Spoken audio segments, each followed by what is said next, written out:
आप सभी अच्छे हैं और आज मैं लेकर आई हूं प्रोबेबिलिटी क्लास 11 मैथ्स। हमेशा की तरह खत्म करेंगे प्रोबेबिलिटी के कॉन्सेप्ट्स को सिर्फ एक वीडियो में, और इस वीडियो को देखने के बाद प्रोबेबिलिटी के कॉन्सेप्ट्स होंगे क्रिस्टल क्लियर और प्रोबेबिलिटी के सारे क्वेश्चंस आप अटेम्प्ट करोगे खुद से।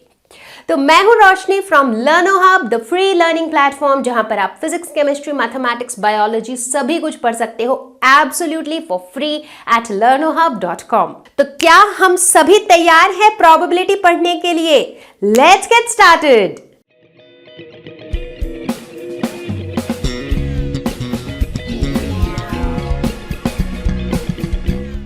तो क्या पढ़ेंगे हम प्रोबेबिलिटी में? तो प्रोबेबिलिटी में हम बात करते हैं पॉसिबिलिटी की। किस तरह की पॉसिबिलिटी? क्या आज शाम को बारिश होगी? हो भी सकती है, नहीं भी हो सकती है। फिलहाल मौसम देख के लग रहा है कि यार 90% चांस है कि आज बारिश होगी, बट स्टिल 10% की अनसर्टेनिटी है, राइट? तो जब कभी हम ऐसे किसी सिचुएशन को गुजरते हैं जहां पर हम बात करते हैं पॉसिबिलिटी की, ऐसा भी हो सकता है और वैसा भी हो सकता है, तो इसी तरह की सिचुएशंस की बात करेंगे हम प्रोबेबिलिटी में। अब आप सोच रहे होंगे तो मैथमेटिक्स में एग्जैक्टली हम क्या पढ़ते हैं प्रोबेबिलिटी के बारे में? तो यहां हम ये सीखते हैं कि गिवन अ सिचुएशन, अगर एक सिचुएशन दी हुई है तो किसी भी चीज के होने की या ना होने की प्रोबेबिलिटी हम निकालते कैसे हैं।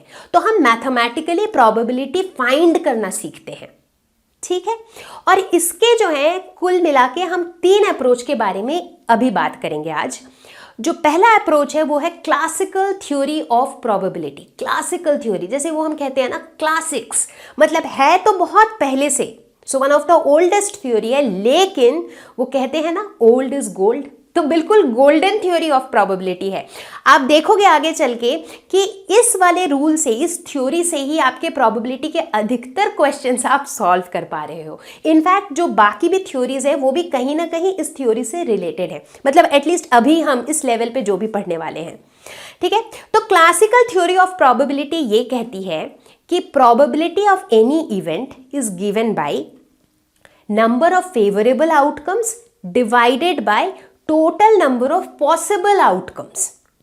समझ आया? बहुत से बच्चों को आ गया होगा क्योंकि बहुत से लोगों ने प्रोबेबिलिटी जूनियर क्लासेस में भी पढ़ रखी है, बट टेंशन की कोई बात नहीं है। फिलहाल हम डिस्कस करेंगे एक एग्जाम्पल, और बिल्कुल बेसिक से कराऊंगी मैं, तो जिनको याद नहीं भी है उन्हें भी कोई टेंशन नहीं है, सबको समझ आएगा। मान लेते हैं हमने एक डाई थ्रो किया, ठीक है? तो अब एक तो सबसे पहले मैं बता दूं कि ये जो डाई होती है बेसिकली डाइस भी कहते हैं इसे। तो आजकल जो है डाइस को ही यूज करते हैं सिंगुलर और प्लूरल दोनों के लिए, बट पहले जो है सिंगुलर फॉर्म के लिए यूज किया जाता था डाई और प्लूरल फॉर्म के लिए यूज किया जाता था डाइस, ठीक है? तो मान लो हमारे पास एक डाई है जिसे हम नॉर्मली लूडो या सांप सीढ़ी का गेम खेलते हैं उसमें यूज करते हैं। डाई को हमने थ्रो किया, ठीक है? अच्छा, अब हम सभी को पता है कि भाई इसके कितने फेसेस होते हैं? 6 फेसेस होते हैं, तो 1 2 3 4 5 6 कुछ भी आ सकता है। मैं आपसे पूछती हूँ कि what is the probability of getting 4? क्या चांसेस हैं, क्या पॉसिबिलिटी है कि जब मैं इसे थ्रो करूं तो मुझे 4 आए, ठीक है? अब टोटल कितने ऑप्शंस है मेरे पास? अब इस डाई को जब मैं थ्रो करूंगी, जब मैं इसे रोल करूंगी घुमा के, तो मेरे पास कुल मिला के टोटल 6 ऑप्शन है। 1 आ सकता है, 2 आ सकता है, 3 आ सकता है, 4 आ सकता है, 5 आ सकता है और 6 आ सकता है। ये सारे पॉसिबिलिटीज हैं, ठीक है? तो इसका मतलब जो total number of outcomes, total number of possible outcomes कितने हैं? 6 है, ठीक है? तो हम क्या कह सकते हैं कि probability of getting 4 is equal to number of favourable outcomes by total number of equally probable outcomes. तो टोटल नंबर ऑफ आउटकम्स कितने हैं? 6। अब यहां पे एक बार ध्यान दे देते हैं कि इक्वली प्रोबेबल का मतलब क्या है? मतलब 1 आने के जितने चांसेस हैं, 2 आने के भी उतने ही चांसेस हैं, 3 आने के भी उतने ही चांसेस हैं। तो मतलब 1 से लेकर के 6 तक इन सभी नंबर्स के आने के बराबर चांसेस हैं, तो इसीलिए they are equally probable outcome, ठीक है? तो ये हो गया। अच्छा, अब मेरा फेवरेबल आउटकम कितने हैं? यहाँ पे मुझे चाहिए क्या? मुझे चाहिए 4। तो यानी कि जब 4 आएगा वो मेरा फेवरेबल आउटकम है, क्योंकि वो मैं चाहती हूं। तो इसीलिए कितने हैं ऐसे फेवरेबल आउटकम? सिर्फ एक है, तो ये हो जाएगा 1। तो प्रोबेबिलिटी ऑफ गेटिंग 4 क्या हो जाएगा? 1/6। अब मान लो मैं एक दूसरा सवाल पूछती हूँ। मैं कहती हूँ कि ये बताओ कि what is the probability of getting a number less than 4। क्या चांसेस है कि मुझे कोई भी एक ऐसा नंबर मिलेगा जो 4 से कम हो? ठीक है, तो अब देखो मेरे पास ऑप्शंस कितने हैं। तो अब मैं बात कर रही हूं probability of getting a number which is less then 4। ठीक है, तो total number of possible outcomes तो अभी भी 6 ही हैं, क्योंकि ये 6 पॉसिबिलिटीज हैं, 1 2 3 4 5 6 कुछ भी आ सकता है। बट मेरे फेवरेबल आउटकम्स कौन से हैं आपकी? वो सारे आउटकम जो 4 से कम हो। यानी कि अब जो है मेरा फेवरेबल आउटकम क्या होगा? 1 2 3, क्योंकि ये सारे 4 से कम है ना। तो मतलब मेरे कितने फेवरेबल आउटकम्स हैं? 3। तो इसीलिए नंबर ऑफ फेवरेबल आउटकम्स क्या हो जाएगा यहाँ पे? 3। तो 3/6 को हम लिख सकते हैं 1/2। तो इसीलिए probability of getting a number less than 4 हो जाएगा 1/2। तो जो अगला अप्रोच है, यानी कि दूसरा अप्रोच, वो है statistical approach of probability. Statistical approach मतलब यहाँ पर हम स्टैटिस्टिक्स वाला दिमाग लगाएंगे। यहाँ पे क्या होगा, मान लो हमारा वही प्रॉब्लम स्टेटमेंट है कि भाई मैंने एक डाई को थ्रो किया, अब मुझे बताओ कि 4 आने की प्रोबेबिलिटी क्या होगी। तो इस अप्रोच में हम क्या करेंगे, हम डाई को बहुत बार थ्रो करेंगे, 10 बार 20 बार थ्रो करेंगे, और हम एक टेबल बना लेंगे जिसमें हम अपने ऑब्जर्वेशंस को नोट करते रहेंगे। तो बेसिकली जो स्टैटिस्टिकल थ्योरी है, this is based on data obtained by observation. तो ऑब्जर्वेशन से हमें जो डेटा मिलता है ना, उस डेटा के बेसिस पे हम प्रोबेबिलिटी निकालते हैं। ठीक है, तो इस केस में मान लो मैंने डाई को लेट्स से 20 बार थ्रो किया और मैंने एक इस तरह का टेबल बना लिया, तो हर बार 1 आया या 2 आया या 3 आया, जो भी आया उसको हम नोट करते गए। और फिर एंड में हम कहेंगे कि probability of getting 4 is equal to number of times 4 appeared divided by total number of times the die was thrown. यानी कि अगर मैंने उस डाई को 20 बार थ्रो किया और उस 20 बार में लेट्स से 5 बार 4 आया, तो प्रोबेबिलिटी ऑफ गेटिंग 4 हम क्या लिखेंगे? 5/20। ठीक है, तो ये है हमारा स्टैटिस्टिकल अप्रोच टू प्रोबेबिलिटी। अब ये जो दोनों मेथड्स हमने डिस्कस किया, इन दोनों मेथड्स में कुछ कुछ इश्यूज हैं। जैसे पहली चीज तो ये है कि अगर कभी भी हमारे पास कोई ऐसा सिचुएशन होता है जहां पर इनफाइनाइट नंबर ऑफ आउटकम्स होते हैं, वहां पर हम इन मेथड्स को नहीं लगा सकते हैं। जैसे फिलहाल तो हमने इसे लगाया डाई के केस में कि भाई डाई को थ्रो किया, तो उस केस में कितने पॉसिबल आउटकम्स हैं? 6। या तो 1 आएगा या 2 या 3 4 5 या 6 ही पॉसिबल आउटकम्स है। बट अगर कभी ऐसी सिचुएशन हो जहां बहुत ज्यादा हो नंबर ऑफ आउटकम्स, तो वहां पर हम इन मेथड्स को नहीं लगा सकते हैं। दूसरा प्रॉब्लम ये था कि ये जो क्लासिकल थ्योरी है, इसके अंदर ये थ्योरी सिर्फ इक्वली प्रोबेबल आउटकम्स वाले केसेस में एप्लीकेबल होती है। अब ये इक्वली प्रोबेबल आउटकम्स का मतलब क्या हुआ? जैसे अगर हम डाई वाला एग्जाम्पल लें, तो जब भी हम डाई को यूं उछाल के फेंकते हैं, तो 1 आने की जितनी पॉसिबिलिटी है, 2 आने की भी उतनी ही पॉसिबिलिटी है, 3 4 5 6 सभी के आने की उतनी ही पॉसिबिलिटी है। यानी कि ये जो पॉसिबल आउटकम्स हैं 1 2 3 4 5 6, ये सभी इक्वली प्रोबेबल है ना। तो इस तरह के सिचुएशन के लिए क्लासिकल थ्योरी एप्लीकेबल होता है। जैसे आप अगर कॉइन की बात करो, अगर हम सिक्के को उछालते हैं, तो हेड आने की जितनी पॉसिबिलिटी है, टेल आने की भी उतनी ही पॉसिबिलिटी है ना। तो ये भी क्या हो गया? Equally probable outcome. तो ऐसे वाले सिचुएशन के लिए हमारा क्लासिकल थ्योरी जो है वो परफेक्ट है। बट अगर पॉसिबिलिटी ऐसी नहीं हुई तो? अब आप पूछोगे ऐसे भी सिचुएशंस होते हैं क्या? बिल्कुल होते हैं। आपने वो शोले मूवी देखी होगी, मतलब मुझे पता नहीं सबने देखी है कि नहीं, बट है बड़ी पॉपुलर मूवी। तो ये भी एक क्लासिकल मूवी है एक्चुअली। तो शोले मूवी जिन्होंने भी देखी है, उन्होंने देखा होगा कि वो जो दो दोस्त होते हैं, जय और वीरू, जब भी वो कॉइन को टॉस करते हैं तो हमेशा जो है क्या आता है? हमेशा एक ही साइड आता है, क्योंकि वो जो कॉइन होता है वो रिग्ड होता है। उसकी जो दोनों साइड हैं उसमें सेम होता है, मतलब जैसे दोनों साइड हेड है, तो क्या होगा, जितनी बार उछालोगे हेड ही आएगा, अगर दोनों साइड टेल होगा तो जितनी बार उछालोगे टेल ही आएगा, राइट। तो इस तरह के जो रिग्ड कॉइन है, मतलब जो फेयर नहीं है, उसमें आपने कुछ तो घपला कर रखा है जिसकी वजह से वो आपको इक्वली प्रोबेबल आउटकम्स नहीं देता है। तो इस तरह के सिचुएशन में ये वाली थ्योरी आप अप्लाई नहीं कर पाओगे, ठीक है। तो इसीलिए अब हम बात करेंगे एक तीसरे अप्रोच की, जिसे हम कहते हैं एक्सियोमेटिक अप्रोच टू प्रोबेबिलिटी। भारी भरकम नाम है, लेकिन ये जो वर्ड है एक्सियोमेटिक, ये आया है एक्सियोम से। एक्सियोम क्या होता है? अगर प्रॉपर मैथमेटिक्स की बात करो तो एक्सियोम एक ऐसा मैथमेटिकल स्टेटमेंट होता है जो ट्रू होता है विदाउट एनी प्रूफ, मतलब एज सच उसका कोई प्रूफ नहीं होता है, बट वो जो स्टेटमेंट है ना वो इन इटसेल्फ सेल्फ एविडेंट होता है, मतलब वो स्टेटमेंट को ट्रू ही मान लिया जाता है। उन्हें हम कहते हैं एक्सियोम्स। तो ये जो एक्सियोमेटिक अप्रोच है, इसके अंदर आपके पास कुछ एक्सियोम्स होंगे, कुछ रूल्स होंगे, और उन रूल्स के बेसिस पे ही हम प्रोबेबिलिटीज फाइंड करेंगे, ठीक है। तो हमारा एजेंडा क्या है अब आगे, हमें ये एक्सियोमेटिक अप्रोच समझना है। और मैं बता दूं कि ये जो एक्सियोमेटिक अप्रोच है ये सेट थ्योरी से बहुत ज़्यादा मतलब क्लोजली रिलेटेड है। तो जिन बच्चों ने मेरा सेट्स वाला वीडियो देखा है, जो कि आपका चैप्टर 1 था, मुझे उम्मीद है कि उनके सेट्स के कॉन्सेप्ट तो क्लियर है। जिन्होंने नहीं देखा है, ऊपर लिंक दिख रहा होगा आपको, सेट्स की वीडियो देख लो, क्योंकि अब आगे हम जैसे जैसे बढ़ेंगे ना, हर जगह मैं सेट्स के साथ कंपेयर करती रहूंगी, ठीक है। लेकिन इस एक्सियोमेटिक थ्योरी को समझने से पहले कुछ ऐसे टर्मिनोलॉजीज हैं, कुछ ऐसे टर्म्स हैं जो आपको पता होने चाहिए। तो सबसे पहले हम उन सारे टर्म्स को फटाफट से देखेंगे और समझेंगे। तो हमारा सबसे पहला टर्म है रैंडम एक्सपेरिमेंट। क्या होता है ये? अब ये एक्सपेरिमेंट वर्ड सुनते ही बहुत से बच्चों को के दिमाग में आ रहा होगा कि यार हम साइंस लैब में बैठ के फिजिक्स या केमिस्ट्री के एक्सपेरिमेंट्स कर रहे हैं, राइट। बट फिलहाल मैं उस एक्सपेरिमेंट की बात कर नहीं रही हूँ।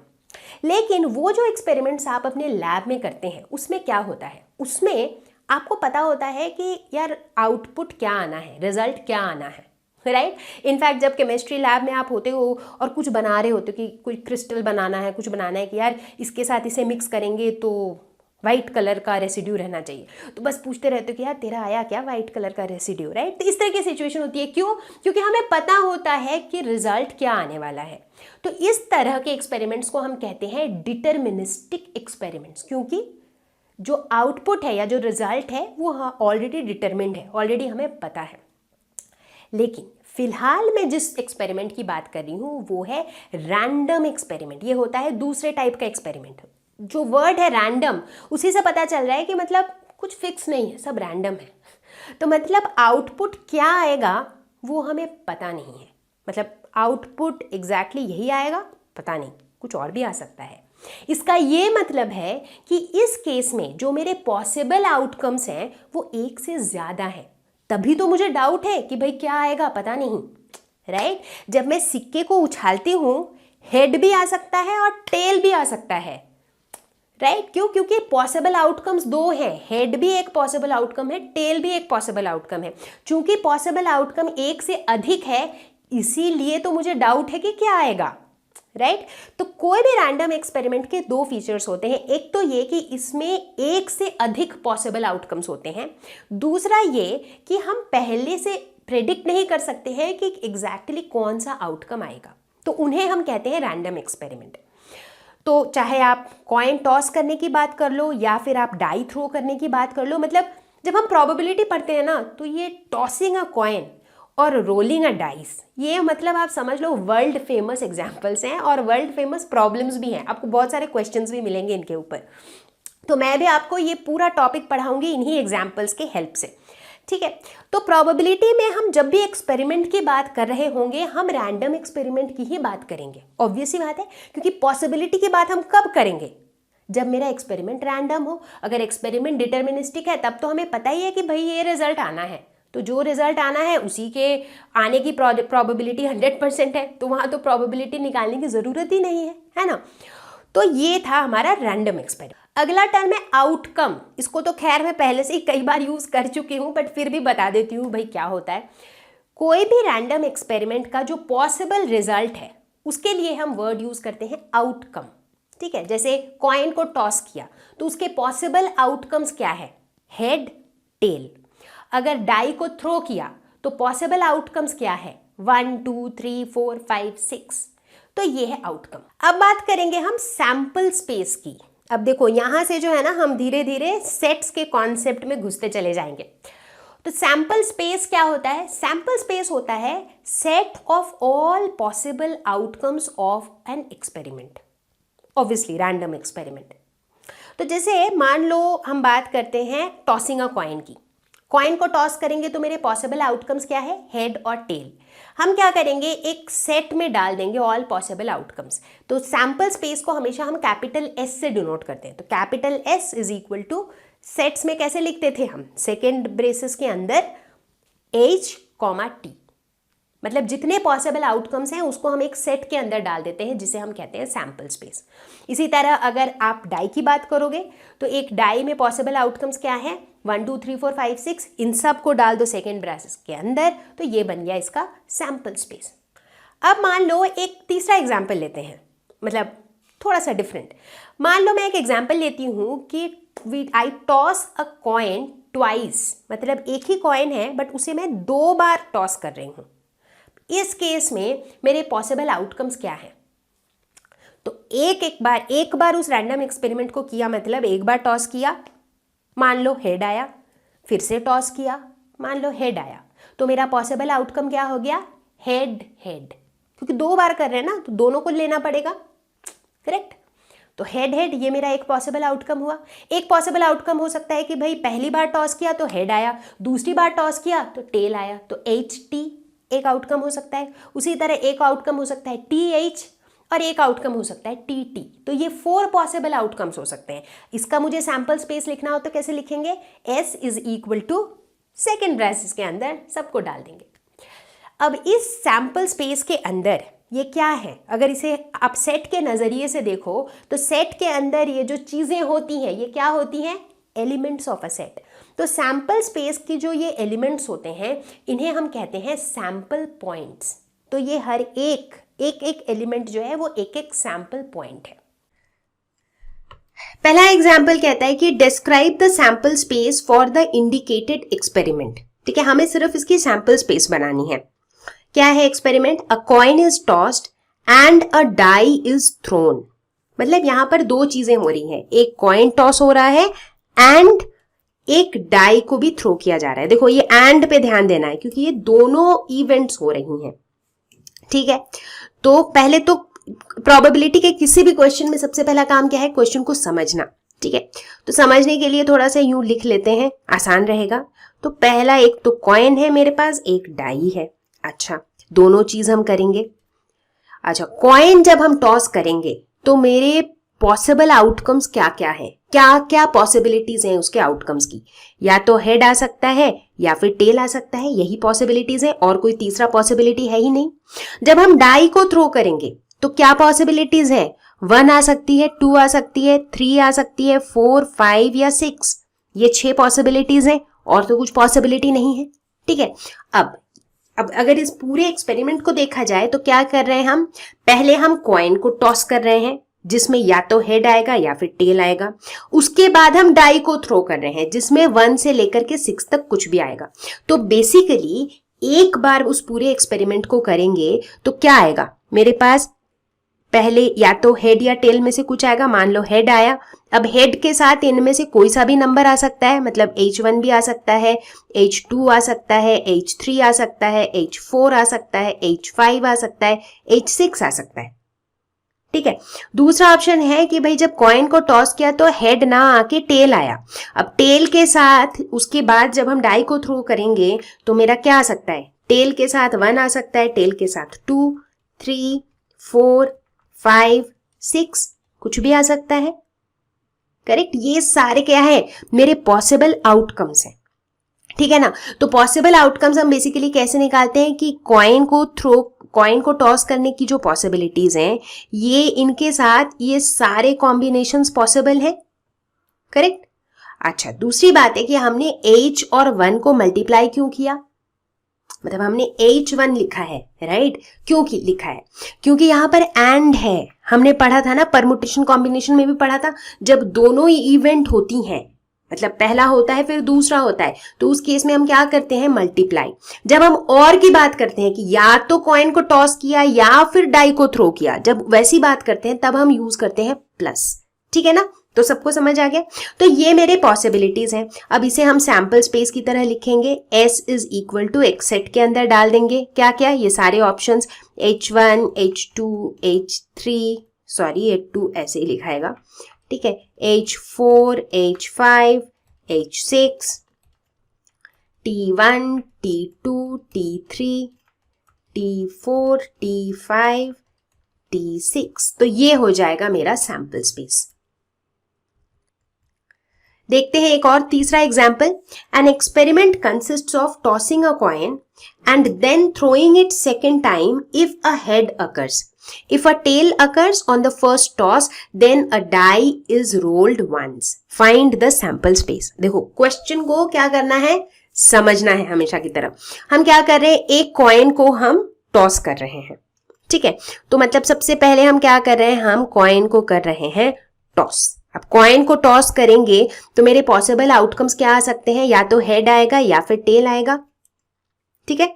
अब क्वेश्चन को ध्यान देना है। क्वेश्चन क्या कह रहा है कि अगर हेड आया तो हम क्या करेंगे, इसको फिर से थ्रो करेंगे। तो मतलब अगर मेरा हेड आया तो हेड आने के बाद हम क्या करेंगे, एंड हम फिर से टॉस करेंगे, ठीक है। अगर मेरा हेड आया तो हम फिर से टॉस करेंगे, और जहां हम फिर से टॉस करेंगे तो क्या होगा, यहां पर या तो हेड आ सकता है या फिर टेल आ सकता है ना। लेकिन मान लो जब पहली बार टॉस किया तो टेल आया, तो क्वेश्चन कहता है कि if a tail occurs on the first toss then a die is rolled once. मतलब अगर यहाँ टेल आ गया तो इसके बाद हम क्या करेंगे, इसके बाद हम एक डाई को रोल करेंगे, यानी कि डाई को थ्रो करेंगे। डाई थ्रो करेंगे तो क्या हो सकते हैं पॉसिबल आउटकम्स, 1 2 3 4 5 6 में से कुछ भी नंबर आ सकता है ना। तो ये मेरा क्वेश्चन है, ठीक है। तो क्वेश्चन क्या रहा है कि सबसे पहले तो हम ये टॉस करेंगे तो या तो हेड आएगा या फिर टेल आएगा, ठीक है ना। तो अब चलो सैंपल स्पेस लिखते हैं। मान लेते हैं कि पहली बार में हेड आया। अगर पहली बार में हेड आया तो ऑब्वियसली फिर डाई रोल करने का तो कोई सीन ही नहीं है, तो मतलब उस केस में हम दोबारा टॉस करेंगे। तो एक ऑप्शन है कि पहली बार हेड आया, दूसरी बार भी हेड आया। एक ऑप्शन है कि पहली बार हेड आया बट दूसरी बार जो है टेल आया, ठीक है। तो हेड वाला केस जो है उसमें यही दो नेट पॉसिबिलिटीज हैं, ठीक है। अच्छा, अगर पहली बार में टेल आ गया तो क्या होगा, उसके बाद हम डाई रोल करेंगे। तो ऑप्शन है कि भाई पहली बार टेल आया और दूसरी बार डाई रोल किया तो 1 आ गया, हो सकता है डाई रोल किया तो 2 आ गया, हो सकता है 3 आ गया, हो सकता है 4 आ जाए, या फिर 5 या फिर 6। तो ये सारे मेरे पॉसिबिलिटीज हैं, और जितने total number of possible outcomes हैं उन सब को हम डाल देते हैं किसके अंदर, सैंपल स्पेस के अंदर, ठीक है। तो देखो इसमें मुश्किल कुछ भी नहीं है, जो मेन पार्ट है उसका वो है ये, मतलब कि क्वेश्चन को समझना कि क्वेश्चन कहना क्या चाह रहा है। चलो, तो सैंपल स्पेस का कॉन्सेप्ट हो गया क्लियर। अब हम बात करेंगे इवेंट के बारे में। इवेंट एक बहुत इंपॉर्टेंट वर्ड है प्रोबेबिलिटी में। तो ये होता क्या है, तो अभी हमने देखा कि किसी भी रैंडम एक्सपेरिमेंट के जितने पॉसिबल आउटकम्स होते हैं उसे हम कहाँ डाल देते हैं, सैंपल स्पेस में। तो मतलब ये जो एक्सपेरिमेंट हो रहा है ना, ये एक्सपेरिमेंट अपने आप में एक दुनिया है, अपने आप में इट इज द यूनिवर्स, ठीक है। और इसके जितने पॉसिबल आउटकम्स हैं वो सैंपल स्पेस में है। तो अगर हम सेट्स के टर्म्स में बात करें तो sample space is like the universal set, जिसके अंदर सारे पॉसिबल एलिमेंट्स हैं, ठीक है। अब इस सैंपल स्पेस के अंदर हम इवेंट्स डिफाइन करते हैं। एग्जाम्पल लेते हैं, वही अपना रोलिंग अ डाई वाला एग्जाम्पल लेते हैं। तो डाई को जब रोल करते हैं तो मेरा सैंपल स्पेस क्या होगा, 1 2 3 4 5 6 ऑल पॉसिबल आउटकम्स, ठीक है। अब मैंने एक इवेंट डिफाइन किया, E1। मैंने कहा कि the number appearing on the die is greater than 2। इसका मतलब है कि जैसे जब हम डाई को ऐसे फेंकते हैं तो उसमें जो नंबर हमें दिखता है, right, that number is greater than 2। तो इसे अगर हम सेट्स के टर्म्स में लिखेंगे तो क्या होगा, E1 will be equal to 2 से बड़े वाले नंबर्स होंगे E1 के अंदर, राइट, जैसे कि 3 4 5 6। अब 6 से बड़ा नंबर तो होगा नहीं, क्योंकि डाई में 6 तक ही होते हैं नंबर्स। तो ये जो E1 है, E1 एक इवेंट है जिसे हमने डिफाइन किया है विद इन सैंपल स्पेस। तो इसीलिए आप देखो E1 के जो एलिमेंट्स हैं ना, वो सारे एलिमेंट्स हमने कहाँ से लिया है? सैंपल स्पेस से ही लिया है। तो हम कह सकते हैं कि कोई भी इवेंट जो होता है that is always a subset of the sample space. मतलब सैंपल स्पेस में सारे आउटकम्स होते हैं, उसी में से कुछ आउटकम्स को लेकर के इवेंट्स बनते हैं। जैसे अगर यहां पर मैं एक इवेंट E2 डिफाइन करती हूं, मैं कहती हूं कि number appearing on the die is an even number, ठीक है, तो ये E2 के अंदर कौन कौन से एलिमेंट्स आ जाएंगे? 2, 4, 6। तो ये क्या है? सैंपल स्पेस का सबसेट है। तो हमेशा जो इवेंट है वो सैंपल स्पेस का एक सबसेट होता है। अब बात करते हैं अकरेंस ऑफ एन इवेंट की, मतलब इवेंट अकर कब होता है। तो कोई भी event E is said to occur if the outcome omega belongs to the event E। अब आउटकम को हम जनरली ओमेगा से डिनोट करेंगे जैसे आप आगे बढ़ोगे तो, और अगर outcome doesn't belong to E तो हम कहेंगे कि इवेंट हैज नॉट अकर्ड। समझ नहीं आया? एग्जाम्पल से समझेंगे। वही एग्जाम्पल लेंगे अपना रोलिंग अ डाई। तो इसका सैंपल स्पेस क्या है? 1 2 3 4 5 6 ऑल पॉसिबल आउटकम्स। अब मैं एक इवेंट E को डिफाइन कर रही हूं कि the number appearing on the die is greater than 2। ठीक है, इसका मतलब इस इवेंट E के अंदर कौन से एलिमेंट्स होंगे? जो 2 से बड़े हैं, यानी कि 3, 4, 5, 6। ठीक है, बढ़िया। अब जो है मैं डाई को थ्रो कर रही हूं। ठीक है, डाई को मैं जैसे ही थ्रो करूंगी तो जो नंबर आएगा वो क्या होगा? वो होगा आउटकम, राइट। आउटकम क्या होता है? कोई भी एक्सपेरिमेंट का जो रिजल्ट आता है वो होता है आउटकम, करेक्ट। तो अब मैंने डाई को यूं घुमाया और थ्रो किया और मेरा नंबर आया 2। ठीक है, तो क्या ये 2 E को बिलोंग करता है? नहीं करता है, क्योंकि E के अंदर क्या है? E के अंदर है 3, 4, 5, 6, 2 तो है ही नहीं। तो चूंकि मेरा आउटकम जो है that doesn't belong to E, इसका मतलब है इवेंट हैज नॉट अकर्ड। ठीक है, लेकिन यही मान लो मैंने डाई को रोल किया और आया 5, तो 5 बिलोंग्स टू E, तो इवेंट हैज अकर्ड। ठीक है, ये तो हो गया मैथमेटिकली हमने समझ लिया। अब इसको सीधे तरीके से समझो। इवेंट हैज अकर्ड, इवेंट है क्या?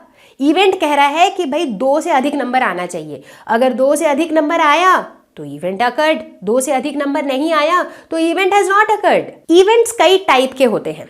तो सबसे पहले बात करेंगे इम्पॉसिबल इवेंट की। इम्पॉसिबल नाम ही कह रहा है कि यार ये पॉसिबल ही नहीं होगा कभी, ठीक है ना। तो ये एक ऐसा इवेंट है जिसके अंदर हम कहते हैं कि ऐसा कोई आउटकम नहीं होगा जो इस इवेंट के कंडीशन को सेटिस्फाई करेगा। तो जनरली हम इसे डिनोट करते हैं फाई से। ठीक है, एग्जाम्पल लेते हैं, वही हमारा रोलिंग अ डाई। तो सैंपल स्पेस 1 2 3 4 5 6। अब मैंने एक इवेंट डिफाइन किया कि number appearing on the die is greater than 7। ठीक है, तो मेरे डेफिनेशन के हिसाब से ये जो इवेंट है इसके अंदर कौन कौन से एलिमेंट्स आएंगे? 7 से ऊपर वाले नंबर, जैसे कि 8, 9, 10 वगैरह। लेकिन क्या ये इवेंट कभी पॉसिबल होगा? कभी भी पॉसिबल नहीं होगा, क्योंकि चाहे जितनी मर्जी बार हम डाई को थ्रो कर लें, 6 से बड़ा नंबर तो आएगा ही नहीं, क्योंकि 6 से बड़ा नंबर उसमें होता ही नहीं है, राइट। तो इसके डेफिनेशन के हिसाब से देखो कि कभी भी आपको ऐसा आउटकम मिलेगा ही नहीं जो इस E को बिलोंग करेगा। तो इसका मतलब this is an impossible event, ये कभी नहीं होगा। और इम्पॉसिबल इवेंट की प्रोबेबिलिटी क्या होती है? 0। क्या पॉसिबिलिटी होती है इम्पॉसिबल इवेंट की? वो तो इम्पॉसिबल है भाई, तो उसकी पॉसिबिलिटी 0 होती है। तो probability of an impossible event is 0। दूसरी तरफ बात करते हैं श्योर इवेंट की। श्योर मतलब श्योर शॉट होना ही है। तो ये इवेंट को हम कैसे डिफाइन करते हैं? हम कहते हैं कि उस एक्सपेरिमेंट के जितने भी आउटकम्स होंगे, सारे आउटकम्स जो हैं will belong to the event, सारे आउटकम्स। एग्जाम्पल, वही अपना डाई वाला एग्जाम्पल। अब यहां पर मैंने इवेंट डिफाइन किया कि the number appearing on the die is a natural number. ठीक है, नेचुरल नंबर क्या होते हैं? 1 2 3 से लेके इन्फिनिटी तक। अब डाई को आप जितनी मर्जी बार थ्रो करोगे, हर बार आपको क्या आउटकम मिलेगा? या तो 1 या 2 3 4 5 या 6, और ये सारे ही क्या है? नेचुरल नंबर है। तो मतलब हर बार आपको जो भी रिजल्ट मिलेगा, जो भी आउटकम मिलेगा, that satisfies the condition of the event. तो मतलब every time the event is occurring. तो it is a sure event, मतलब ये इवेंट होना ही है। तो इस तरह के इवेंट की पॉसिबिलिटी क्या हो जाएगी?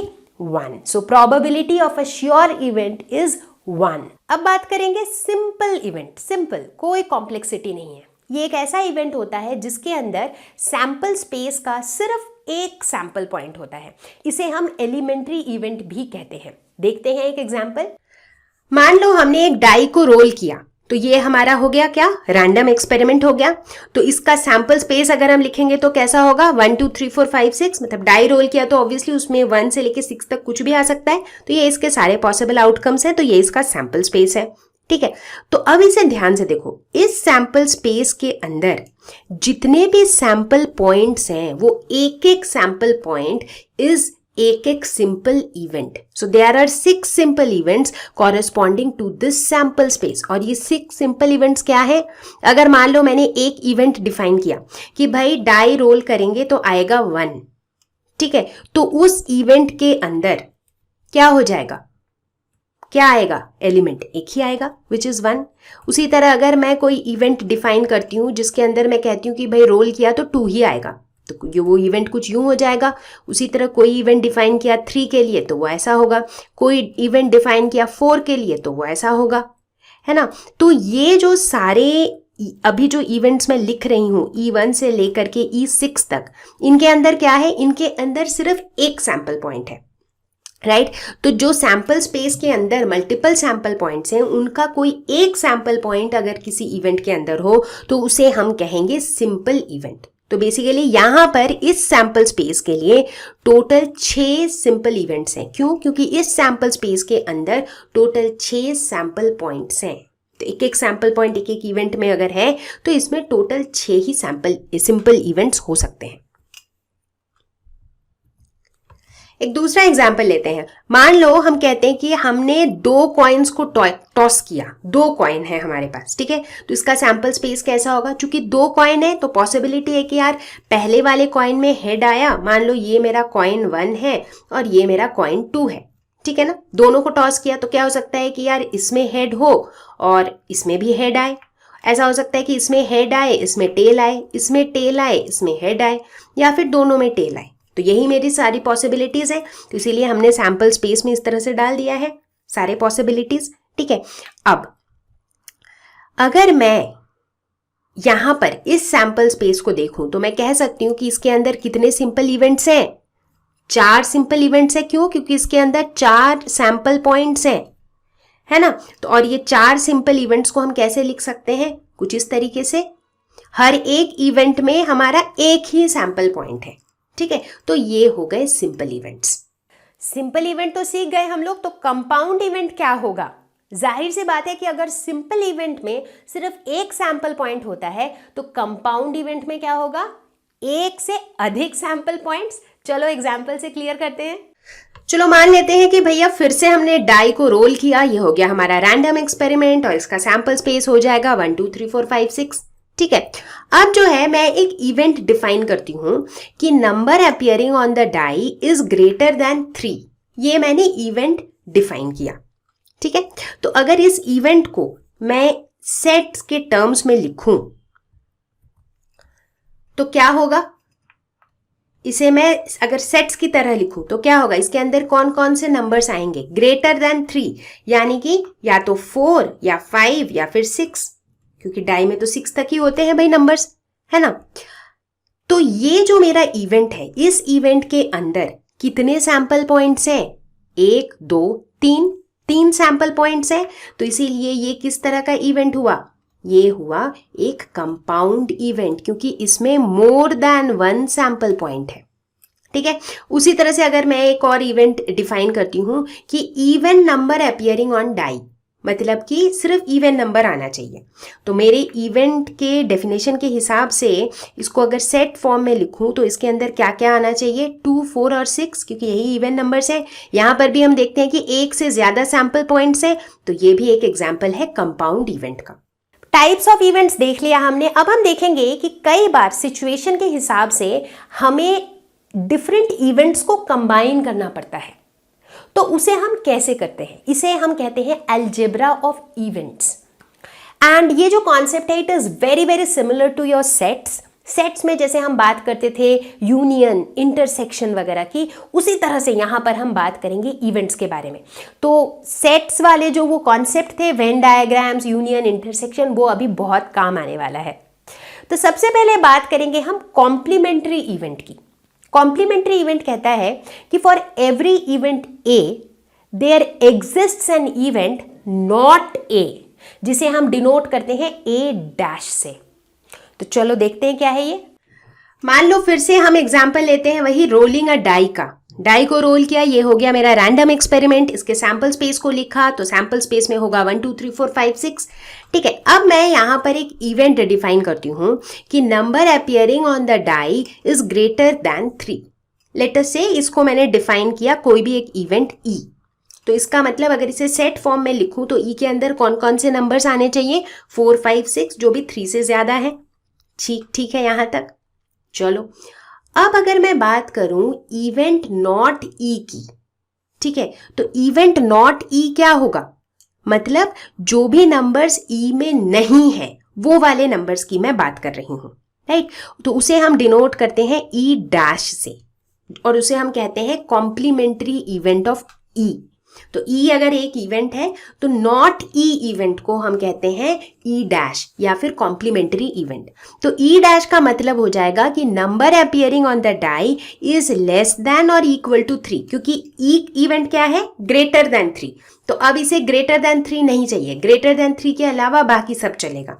तो इसीलिए ई डैश में कौन से एलिमेंट्स आ जाएंगे, 1 2 3, जो कि ई में नहीं है ना। तो इसका मतलब कुछ यूं हुआ कि मान लो अगर मैंने डाई को रोल किया, ठीक है, डाई को अगर मैंने रोल किया और मान लो मुझे मिला 2 आया, मेरा 2 आया, मतलब इवेंट ई तो अगर नहीं हुआ, राइट, क्योंकि इवेंट ई में तो 2 है ही नहीं। लेकिन अगर 2 आया इसका मतलब है कि इवेंट नॉट ई अकर हुआ। समझ रहे हो बात को, ई अगर अकर नहीं हुआ इसका मतलब है नॉट ई अकर हुआ, not E is E dash. ठीक है, तो इसे अगर हम अपने सेट्स वाले कॉन्सेप्ट पे चले जाएं, वेन डायग्राम्स पे, तो लेट अस सपोज कि अगर हम वेन डायग्राम के टर्म्स में देखें, let us suppose this is event E. ये अगर मेरा इवेंट ई है तो इस जगह को छोड़ करके, ये इवेंट ई वाले इस जगह को छोड़ के बाकी सारा जितना जगह है that is my E dash. ठीक है, दैट इज नॉट ई। ठीक है, ये एक आसान तरीका है इसे याद रखने के लिए। तो इसे हम मैथमेटिकली ऐसा कह सकते हैं कि E dash is equal to sample space minus E, मतलब ई इवेंट के अंदर जो भी है इसको छोड़ के सैंपल स्पेस में बाकी जो भी चीजें हैं वो सब कुछ ई डैश में आ जाएगा, which is quite obvious, right. Not E मतलब ई में जो जो एलिमेंट्स हैं उनको छोड़ के बाकी सब कुछ आ जाएगा। ठीक है, so that is complementary event. दूसरा हमारा है द इवेंट ए और बी, मतलब ए और बी अगर दो इवेंट्स हैं तो हम कहना चाह रहे हैं कि ए इवेंट के एलिमेंट्स हो या बी इवेंट के एलिमेंट्स हो, या फिर अगर कोई ऐसे एलिमेंट्स भी हो जो दोनों ए और बी का हिस्सा है, सब चलेगा। तो यानी कि ये जो ए और बी है this is similar to A union B. तो अगर आप वेन डायग्राम को देखो तो ए यूनियन बी क्या होता है, ए के एलिमेंट्स, बी के एलिमेंट्स, दोनों के कॉमन एलिमेंट्स वो भी चलेंगे। तो ये सब कुछ आ जाता है ए और बी इवेंट में। नेक्स्ट बात करेंगे the event A and B, मतलब ए एंड बी जो दोनों में हो। तो यहां पर हम बात करेंगे कॉमन एलिमेंट्स की, जो एलिमेंट्स ए और बी दोनों का पार्ट है, सिर्फ उन एलिमेंट्स की हम बात कर रहे हैं। तो ये सेट्स की अगर हम बात करें तो ये कौन से वाले कॉन्सेप्ट से सिमिलर है, ए इंटरसेक्शन बी, एग्जैक्टली। और वेन डायग्राम में आपको साफ साफ दिख रहा है कि कौन से वाले एलिमेंट्स हैं ये। फिर से लेते हैं रोलिंग अ डाई का एग्जाम्पल, जो कि मेरा रैंडम एक्सपेरिमेंट है। इसका सैंपल स्पेस हो जाएगा 1 2 3 4 5 6। अब यहाँ पर मैं दो इवेंट्स डिफाइन करती हूँ। मेरा पहला इवेंट है ए, जिसे मैं कहती हूँ कि number appearing on die is greater than 3। ठीक है, तो इसका मतलब इसे अगर मैं सेट्स के फॉर्म में लिखूंगी तो ए के अंदर कौन कौन से नंबर्स आएंगे, 4 5 और 6। ठीक है, मैं एक दूसरा इवेंट डिफाइन करती हूँ बी, और मैं कहती हूँ कि number appearing on die is even, यानी कि बी के अंदर कौन कौन से एलिमेंट्स आ जाएंगे, 2 4 और 6। ठीक है, ये तो सिंपल था। अब अगर मुझे बताना हो कि what will be the event A and B, A and B मतलब इवेंट ए भी अकर हो रहा है और इवेंट बी भी अकर हो रहा है, दोनों ही अकर हो रहे हैं। ठीक है, इसको थोड़ा सा हम लोग देखते हैं वेन डायग्राम पे। तो मैं क्या कह रही हूं कि जो मेरा सेट ए है उसके अंदर कौन कौन से एलिमेंट्स हैं, 4, 5 और 6। तो सेट ए ये वाला सर्कल है, इसके अंदर क्या क्या है, 4, 5 और 6। सेट बी जो है इसके अंदर है 2, 4 और 6। तो 4, 6 बी के अंदर भी है और इसमें 2 है। कुछ इस तरीके से है। तो हम क्या देख रहे हैं कि अगर मैं ये पूछूं कि भाई इवेंट ए भी हो रहा है और बी भी हो रहा है, मतलब मैं दोनों के कॉमन की बात कर रही हूं। और कॉमन कौन से एलिमेंट्स हैं, ये वाला जगह कॉमन है और इस कॉमन जगह में कौन से एलिमेंट्स हैं, 4 और 6। तो बेसिकली जब भी हम इवेंट ए एंड बी की बात करते हैं तो हम किसकी बात करते हैं, सेट्स के टर्म्स में हम बेसिकली ए इंटरसेक्शन बी की बात कर रहे हैं। मतलब दोनों में कॉमन क्या है, और कॉमन दोनों में क्या है, 4, 6। तो इसीलिए इवेंट ए एंड बी को हम सेट्स के टर्म्स में ऐसे डिफाइन करेंगे। और अगर डाई के टर्म्स में बात करें तो हम ये कहना चाह रहे हैं कि जो number appearing on the die है that is even and that is greater than 3। तो 4 और 6 जो है ये 3 से ग्रेटर भी है और ये इवन भी है। अब बात करेंगे the event A but not be, यानी कि इसके अंदर हम वैसे एलिमेंट्स की बात कर रहे हैं जो इवेंट ए का तो पार्ट है लेकिन बी का पार्ट नहीं है। तो मैथमेटिकली इसे कैसे लिखेंगे हम, a माइनस बी। तो अगर आप वेन डायग्राम वापस से देखोगे तो a माइनस बी मतलब जो a का पार्ट है लेकिन b का पार्ट नहीं है। तो ये शेडेड रीजन जो है that is a minus B. यहां भी हम वही सेम एग्जाम्पल को रिपीट करेंगे। Rolling a die, sample space 1 2 3 4 5 6। हम दो इवेंट्स डिफाइन कर रहे हैं। पहला इवेंट a जो कहता है कि number appearing on the die is greater than 3, यानी कि a के अंदर कौन कौन से एलिमेंट्स है, 4, 5 और 6। बी एक दूसरा इवेंट डिफाइन किया है हमने पहले की तरह, जो कहता है कि number appearing on die is even, तो इसमें रहेगा 2, 4, 6। तो अगर इसे वेन डायग्राम में बनाए तो a में है 4, 5, 6 और b में है 2, 4, 6। ठीक है ना। तो अब अगर मुझे डिफाइन करना हो the event a but not b, a but not b, यानी कि जो एलिमेंट्स a में है लेकिन वो b में नहीं है, हम वैसे एलिमेंट्स की बात कर रहे हैं। तो अब वेन डायग्राम को देख के बताओ ऐसा कौन सा एलिमेंट है जो a में है बट b में नहीं है। 4 और 6 तो भाई दोनों में कॉमन है, तो a में बचा क्या, 5। 5 एक लौता ऐसा एलिमेंट है जो a में है लेकिन b में नहीं है। तो इसीलिए जब भी हम डिफाइन करेंगे a बट नॉट b, तो हम बेसिकली क्या डिफाइन कर रहे हैं, हम डिफाइन कर रहे हैं a माइनस b, जो कि यहां पर क्या है, जो कि यहां पर है 5। तो इसका मतलब क्या हुआ, अगर हम डाई के टर्म्स में बात करें तो हम कहना चाह रहे हैं ऐसा एक नंबर जो ग्रेटर देन 3 है, यानी कि a को बिलोंग कर रहा है बट वो इवन नहीं है, यानी कि वो b को बिलोंग नहीं कर रहा है। राइट, तो 5 एक ऐसा नंबर है जो 3 से बड़ा तो है लेकिन वो इवन नंबर नहीं है। ठीक है, तो देखो चीजें एकदम सिंपल सी चीजें, अगर आपको सेट्स याद है तो समझ लो ये सब बिल्कुल आपको एकदम आसान लगेगा। म्यूचुअली एक्सक्लूसिव इवेंट्स, क्या मतलब है इसका, एक्सक्लूसिव जो वर्ड है ये आया है एक्सक्लूड से, मतलब ए ने बी को एक्सक्लूड कर दिया है, बी ने ए को एक्सक्लूड कर दिया है। तो ए और बी ये जो दोनों इवेंट्स हैं दोनों के बीच में कुछ भी कॉमन नहीं होगा। अगर ए इवेंट होगा तो बी नहीं, बी होगा तो ए नहीं, मतलब कुछ भी कॉमन नहीं होगा। तो चलो एग्जाम्पल के साथ देखते हैं। सेम एग्जाम्पल रिपीट करेंगे। Rolling a die, sample space 1 2 3 4 5 6। यहाँ पर हम दो इवेंट फिर से डिफाइन करते हैं। पहला इवेंट ए जो कहता है कि number appearing on the die is greater than 3, यानी कि ए के अंदर क्या है 4, 5, 6। दूसरा इवेंट कहता है कि number appearing on die is less than 3, तो यानी कि बी के अंदर कौन से एलिमेंट्स हो जाएंगे 1, 2। ठीक है, तो ये जो दो इवेंट्स हैं ये म्यूचुअली एक्सक्लूसिव इवेंट है। क्यों एक्सक्लूसिव, वर्ड जो है ये कहां से आया है, एक्सक्लूड, इंक्लूड का ऑपोजिट, यानी कि ना तो ए में बी इंक्लूडेड है और ना ही बी में ए इंक्लूडेड है, दोनों एक्सक्लूडेड है, दोनों बिल्कुल सेपरेट है, दोनों में कोई कनेक्शन नहीं है। ठीक है ना। तो इस तरह के केस में हम देखते हैं कि ए और बी के अगर तुम एलिमेंट्स पे ध्यान दो तो दोनों में कुछ भी कॉमन नहीं है। ए के अंदर है 4 5 6 तो बी के अंदर है 1 2, कुछ भी कॉमन नहीं है।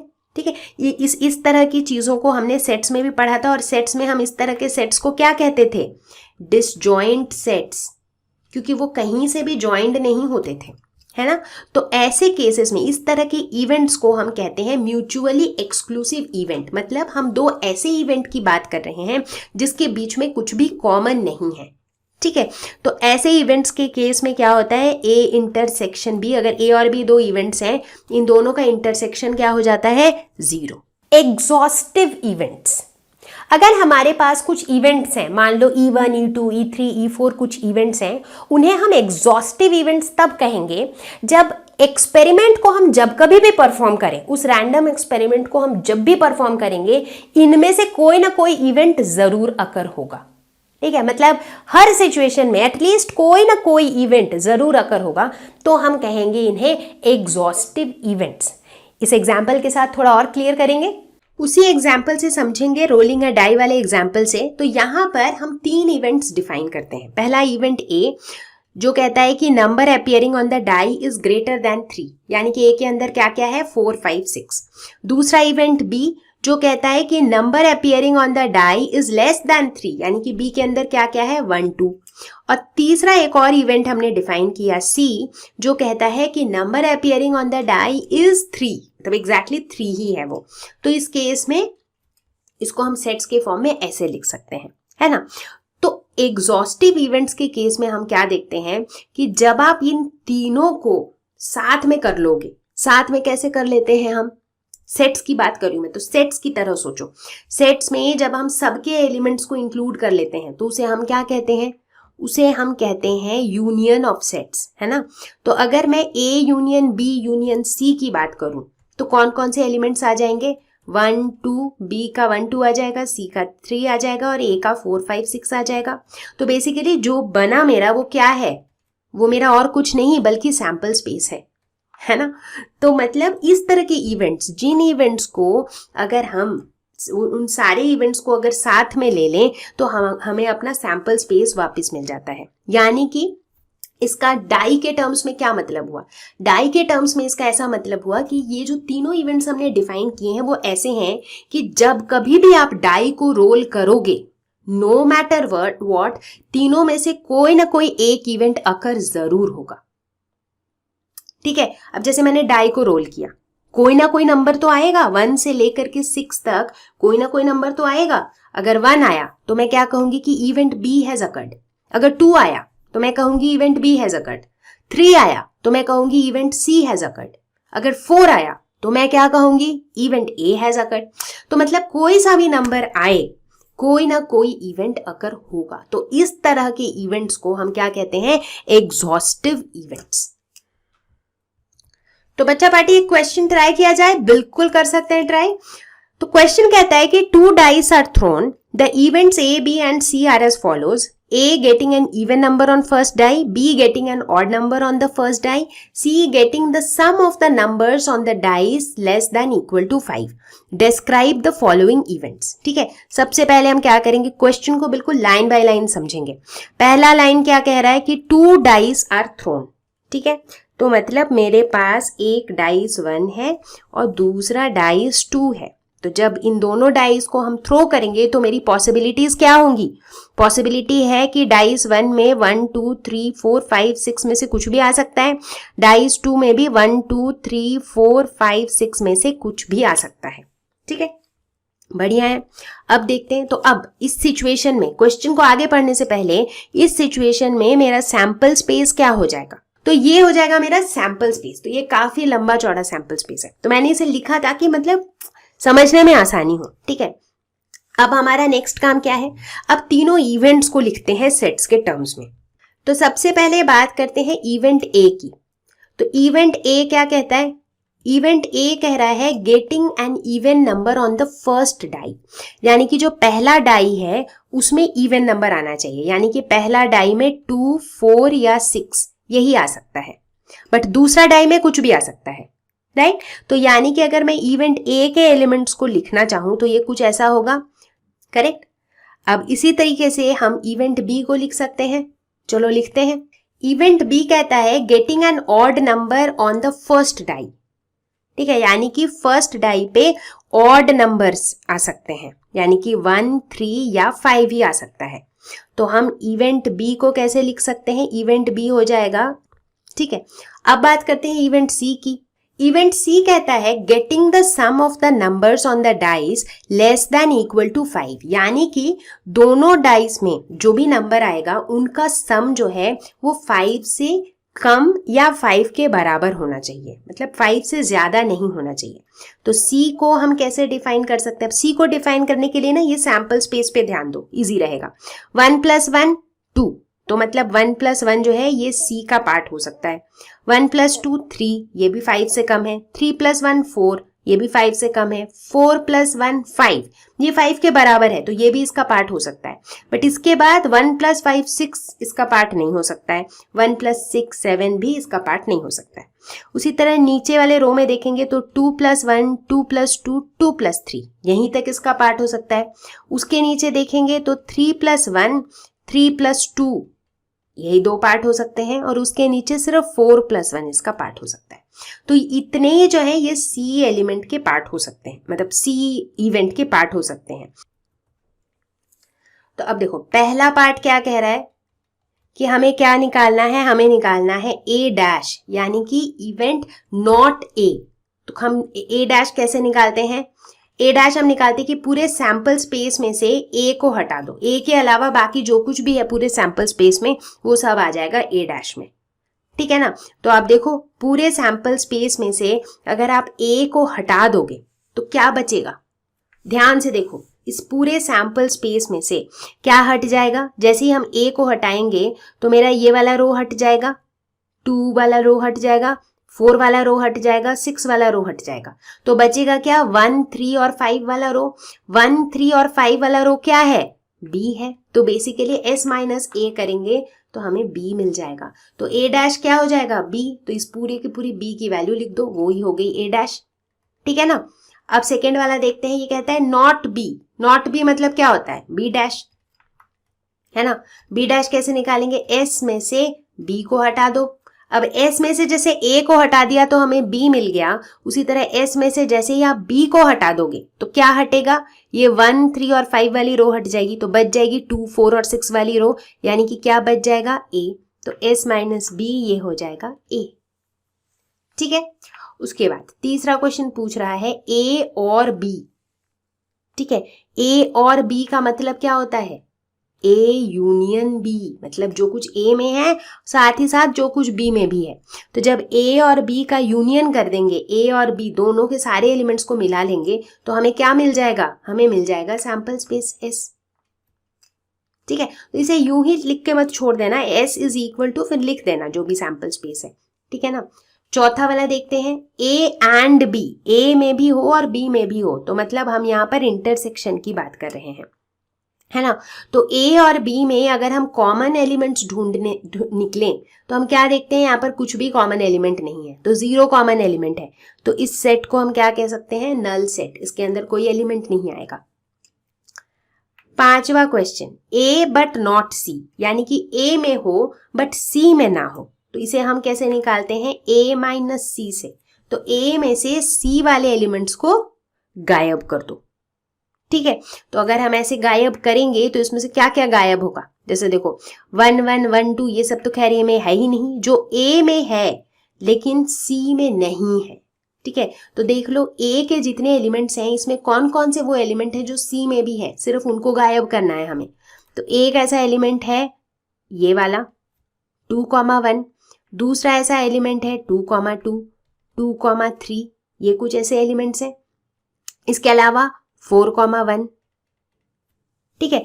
तो कुल मिला के देखा जाए तो ये 4 ही ऐसे एलिमेंट हैं जो C में है और A में भी है, तो हमें वो नहीं चाहिए, हमें क्या चाहिए? A के वैसे एलिमेंट्स जो C में ना हो, ठीक है। तो ये क्या हो जाएगा? इसके अंदर आ जाएगा 2, 4, 2, 5, 2, 6, उसके बाद 4,2, 4,3, फिर 4, 4, 4, 5, 4, 6, फिर 6, 1, 6, 2, 6, 3, 6, 4, 6, 5, 6, 6। तो ये हो जाएगा A माइनस सी या फिर A बट नॉट C। ठीक है, उसके बाद देखो 6 नंबर पे पूछा गया है B और C, यानी कि B यूनियन C। B में जितने हैं और C में जितने हैं सब साथ में रहेंगे। ठीक है, उसके बाद 7th नंबर में बोल रहा है B एंड C, यानी कि B इंटरसेक्शन C की बात कर रहा है। B और C में कॉमन एलिमेंट्स कौन से हैं? ठीक है, तो B और C के अगर कंपेयर करो तो कॉमन एलिमेंट्स कौन से हैं? एक तो 1, 1, 1, 2, 1, 3, 1, 4, ये कुछ कॉमन एलिमेंट्स हैं। इसके अलावा 3, 1, 3, 2, इतने ही कॉमन एलिमेंट्स हैं। तो ये टोटल 6 ऑर्डर्ड पेयर्स ही रहेंगे B इंटरसेक्शन C में। फाइनली जो लास्ट वाला है वो क्या कह रहा है निकालने के लिए? वो कह रहा है कि निकालो A intersection B dash intersection C dash. अब देखो हमने स्टार्टिंग में ही प्रूव किया कि B डैश क्या है? A है। तो B डैश की जगह अगर हम A लिख दें तो ये हो जाएगा A intersection C dash. A और A में तो सारे ही एलिमेंट्स कॉमन हैं, तो A इंटरसेक्शन A ही हो जाएगा। तो बेसिकली यहाँ पर हमें निकालना होगा A इंटरसेक्शन C डैश। तो सबसे पहले हम C डैश निकालेंगे, पूरे सैंपल स्पेस में से C सब्ट्रैक्ट कर दो। तो इसे जो है आप खुद से कर सकते हो, सो डू इट योरसेल्फ। ठीक है, तो समझ आ गया किस तरह से हम इन प्रॉपर्टीज का इन अलजेब्रा। तो बच्चा पार्टी हमने सारे टर्म्स सीख लिए हैं जो भी हमें सीखने थे। तो अब हम पूरी तरह से तैयार हैं समझने के लिए एक्सियोमेटिक अप्रोच टू प्रोबेबिलिटी। तो फिर देर किस बात की, let's get started. Axiomatic approach ये कहता है कि अगर S हमारे पास एक सैंपल स्पेस है जिसके अंदर जो पॉसिबल आउटकम्स हैं वो है ω1, ω2, ω3 अप टू ω_n। तो ये जो एक्सियोम्स हैं ये सारे ट्रू होने चाहिए, यानी कि ये कुछ रूल्स हैं जो ट्रू होंगे इनके लिए। तो पहला रूल क्या कहता है? पहला रूल कहता है कि प्रोबेबिलिटी ऑफ ω_i, मतलब कि इनमें से किसी भी आउटकम की जो प्रोबेबिलिटी है that will lie between 0 and 1, मतलब ये 0 से कम नहीं हो सकती है और ना ही 1 से ज़्यादा हो सकती है। ठीक है, अब आप कहोगे कि मतलब कुछ समझ नहीं आया, तो इसीलिए हम क्या करेंगे, जैसे जैसे हम ये रूल्स बताएंगे हम साथ ही साथ एग्जाम्पल्स भी लेते रहेंगे। ठीक है, तो यहाँ पर मैंने 2 एग्जाम्पल्स लिए, एक है रोलिंग अ डाई और एक है टॉसिंग अ कॉइन ट्वाइस। ठीक है, और इन दोनों एग्जाम्पल्स के लिए इनके सैंपल स्पेस कुछ इस तरह के होंगे। डाई के केस में 1, 2, 3, 4, 5, 6 और टॉसिंग अ कॉइन ट्वाइस, 2 बार उसको टॉस कर रहे हैं, तो उसके इनके पॉसिबल आउटकम्स क्या होंगे? Head head, head tail, tell head और टेल टेल। ठीक है, तो हमने सैंपल स्पेस दोनों का लिख दिया। अब हम देखते हैं कि पहले वाले एक्सियोम की बात करते हैं। ठीक है, तो यहाँ पर हम क्या देखते हैं? Probability of each of these outcomes क्या होगा? प्रोबेबिलिटी ऑफ गेटिंग 1 क्या होगा? प्रोबेबिलिटी ऑफ गेटिंग 2 क्या होगा? प्रोबेबिलिटी ऑफ गेटिंग 3 क्या होगा? इनकी वैल्यूज क्या होंगी? तो टोटल पॉसिबल आउटकम्स है 6, उसमें 1 आने की पॉसिबिलिटी क्या है? 1। तो number of favourable by total outcomes तो 1/6, इसकी भी पॉसिबिलिटी 1/6, इसकी भी 1/6। ठीक इसी तरीके से अगर हम प्रोबेबिलिटी निकालें 4, 5 या 6 आने की, तो इनकी भी जो वैल्यूज़ हैं ये आएंगी 1/6। तो हम क्या देखते हैं कि ये 1/6 जो है ये 0 और 1 के बीच में लाई करता है। करेक्ट, ठीक उसी तरीके से, तो यानी कि ये ट्रू है, पहला रूल ट्रू है। उसी तरह से अगर हम टॉसिंग अ कॉइन ट्वाइस की बात करें तो यहाँ पर जो मेरा प्रोबेबिलिटी है हर एक आउटकम का वो कितना है? मतलब probability of getting head head, probability of getting head tail, इनकी वैल्यूज़ क्या है? Probability of getting tail head और probability of getting tail tail. ठीक है, निकाल के देखते हैं। अच्छा, यहाँ पर क्या हो रहा है? एक ही कॉइन है जिसको हम 2 बार टॉस कर रहे हैं। तो पहली बार जब टॉस करेंगे तो हेड आने की प्रोबेबिलिटी कितनी होगी? 1/2, क्योंकि हेड की प्रोबेबिलिटी 1/2, टेल की प्रोबेबिलिटी 1/2। लेकिन यहाँ पर हम 2 बार टॉस करें, तो जब अगली बार टॉस करेंगे तो फिर से हेड की प्रोबेबिलिटी क्या होगी, 1/2। दोनों को मल्टीप्लाई करेंगे, क्यों, क्योंकि कॉइन को हम 2 बार टॉस कर रहे हैं। तो क्या है, कॉइन पहली बार टॉस किया एंड दूसरी बार टॉस किया, तो दोनों इवेंट एक के बाद एक हो रहे हैं, इसीलिए ये मल्टीप्लाई होंगे, तो ये प्रोबेबिलिटी आ जाएगी 1/4। ठीक उसी तरीके से पहले टॉस में हेड आने की प्रोबेबिलिटी 1/2, सेकेंड टॉस में टेल आने की प्रोबेबिलिटी भी 1/2, तो ये भी हो जाएगा 1/4। ठीक उसी तरीके से ये भी होगा 1/4। तो यहाँ भी हम देखते हैं कि 1/4 जो है वो 0 और 1 के बीच में लाई करता है। चलो, पहला एक्सियोम तो हो गया। देखते हैं दूसरा एक्सियोम। ये कहता है कि probability of omega 1 plus probability of omega 2 up to probability of omega n is equal to 1। करके देखते हैं। इस केस में सबकी प्रोबेबिलिटी 1/6 है, और यहाँ पर कितने हैं, 1 2 3 4 5 6, मतलब 1/6 को हम 6 बार ऐड करेंगे, यानी कि इसको हम 6 से मल्टीप्लाई कर देंगे, तो कितना आएगा, 1। सही है, बिल्कुल सही है। उसी तरह इस केस में अगर हम देखें तो क्या है, एक एक की प्रोबेबिलिटी 1/4 है, इनको 4 बार ऐड करेंगे, यानी कि 4 से मल्टीप्लाई कर देंगे, कितना आएगा, 1। तो हमने दूसरा वाला एक्सियोम भी प्रूव कर दिया। अब तीसरे वाले की बारी है। वो कहता है कि for any event E, probability of E is equal to sum of probability of omega i, यानी कि इस केस में जो probability of the sample space है वो क्या हो जाएगा, probability of 1 plus probability of getting 2 plus probability of getting 3, ऐसे करते करते प्लस प्रोबेबिलिटी ऑफ गेटिंग 6। अब इन सब की वैल्यूज़ क्या है, 1/6। तो जब इसे हम 6 बार ऐड करेंगे तो हमें क्या मिलेगा, हमें मिलेगा 1, राइट। तो इससे हमने 2 चीज़ें प्रूव की। एक तो हमने ये भी प्रूव कर दिया कि probability of the sample space is equal to 1। ठीक उसी तरीके से इस वाले सिनेरियो में भी वही होगा। प्रोबेबिलिटी ऑफ सैम्पल स्पेस क्या हो जाएगा, probability of getting head head plus probability of getting head tail plus probability of getting tail head plus probability of getting tail tail. तो ये सारे क्या हो जाएंगे, 1/4 को हम 4 बार ऐड करेंगे तो हमें क्या मिलेगा, हमें मिल जाएगा 1। यहाँ पर ये टेबल दिया हुआ है और हमें बताना है कि क्या ये एक्सियोमेटिक अप्रोच को सेटिस्फाई करेगा, यानी कि क्या ये एक्सियोमेटिक अप्रोच के जो ये रूल्स हैं इन्हें सेटिस्फाई करेगा। पहले वाले को देखते हैं। इसमें हम क्या देखते हैं कि सभी P of omega 1, P of omega 2, मतलब हर एक की प्रोबेबिलिटी जो है वो 0 और 1 के बीच में लाई कर रही है। इन सब को अगर जोड़ दें तो हमें 1 मिल रहा है, तो ये सेटिस्फाई करेगी।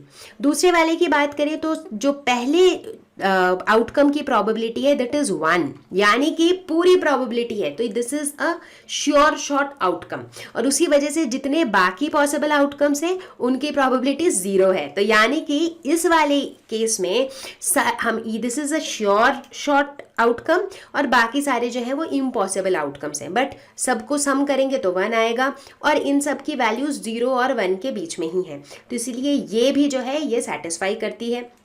तीसरे केस को देखें तो ये सेटिस्फाई नहीं करती है। क्यों?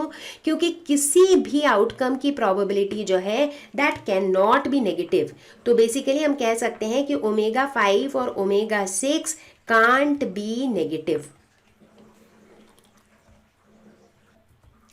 अगले वाले को अगर हम देखें तो यहाँ पे अगर हम ध्यान दें तो हम देखते हैं कि ये वाला जो टर्म है, यानी कि प्रोबेबिलिटी ऑफ ओमेगा 6 जो है दैट इज ग्रेटर देन 1, जो कि पॉसिबल नहीं है।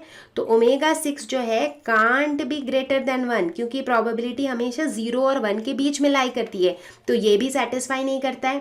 फाइनली अगर आखिरी वाले को देखें तो ऐसे तो इंडिविजुअल टर्म्स को देख के लग रहा है कि यार 0 to 1 के बीच में लाई करता है, बट एक चीज़ ये भी देखना है हमें कि इनका सम जो है दैट शुड बी 1। तो अगर इनका सम देखें तो 0.1 प्लस 0.2 प्लस 0.3 प्लस 0.4, यहीं तक मेरा 1 हो चुका है। उसके बाद भी 0.5 और 0.6 है, तो इनका सम कितना हो जा रहा है, इसका जो सम है ओमेगा n का जो सम है that is not equal to 1, in fact it is more than 1, तो इसीलिए ये भी जो है सेटिस्फाई नहीं करता है। तो बच्चों, इस वीडियो के शुरुआत में मैंने बताया था कि जो क्लासिकल थ्योरी ऑफ प्रोबेबिलिटी है वो सिर्फ इक्वली प्रोबेबल आउटकम्स के लिए एप्लीकेबल होती है, ठीक है। तो अभी हम देखेंगे कुछ ऐसे एग्जाम्पल्स लेंगे जहां पर नॉट इक्वली प्रोबेबल आउटकम्स होंगे और वहां पर हम क्या एक्सियोमेटिक अप्रोच को लगा सकते हैं। तो अब नॉट इक्वली प्रोबेबल आउटकम्स कहां होगा, एक तो हो सकता है रिग्ड कॉइन। रिग्ड कॉइन मतलब कोई ऐसा कॉइन जो फेयर ना हो। आपने कई बार देखा होगा प्रोबेबिलिटी के क्वेश्चन में लिखा रहता है a fair coin. Fair coin मतलब गोरा होता है कॉइन? नहीं, फेयर कॉइन का मतलब है कि वो कॉइन जो है वो बिल्कुल फेयर है, वो किसी की तरफ बायस्ड नहीं है। ऐसा नहीं है कि वो हेड की तरफ बायस्ड है, ऐसा भी नहीं है कि वो टेल की तरफ बायस्ड है, राइट? तो वो बिल्कुल बराबरी से हेड या टेल देता है, ठीक है। लेकिन अगर हम उस कॉइन में कुछ घपला कर दें तो क्या होने लगता है? कई बार वो हेड ज़्यादा देता है, कई बार वो टेल ज़्यादा देता है, राइट? तो वो बन जाता है बायस्ड कॉइन या फिर रिग्ड कॉइन, ठीक है। तो अभी हम एक एग्जाम्पल लेंगे ऐसे ही एक रिग्ड कॉइन का, जिसके अंदर जो टेल है उसके आने की प्रोबेबिलिटी हेड के आने की प्रोबेबिलिटी से डबल है। यानी कि अगर उस कॉइन में हेड एक बार आता है तो टेल 2 बार आता है। तो यहाँ पर जो आउटकम्स है वो इक्वली प्रोबेबल नहीं है। तो हम ये देखेंगे कि इस रिग्ड कॉइन के लिए क्या हमारे एक्सियोमेटिक अप्रोच के जो एक्सियोम्स हैं वो सेटिस्फाई होंगे। चलो देखते हैं। तो सबसे पहले तो समझते हैं कि इस रिग्ड कॉइन के केस में हेड और टेल की प्रोबेबिलिटी कितनी है। तो लेट अस सपोज कि हमने इस कॉइन को टॉस किया अगर 3 बार, अगर इसे 3 बार टॉस किया तो हमें क्या पता है कि हेड आने की प्रोबेबिलिटी अगर 1 है तो टेल आने की प्रोबेबिलिटी कितनी है? 2 है, क्योंकि tail occurs twice as head occurs, right? तो हम कह सकते हैं कि probability of getting head is equal to 1/3, मतलब 3 बार टॉस किया तो उसमें से 1 बार हेड आता है, and probability of getting a tail is 2/3, 3 बार टॉस किया तो 2 बार टेल आएगा, ठीक है। अच्छा, अब इस केस में जो हमारा सैंपल स्पेस होगा उसमें क्या लिखते हैं हम? All possible outcomes.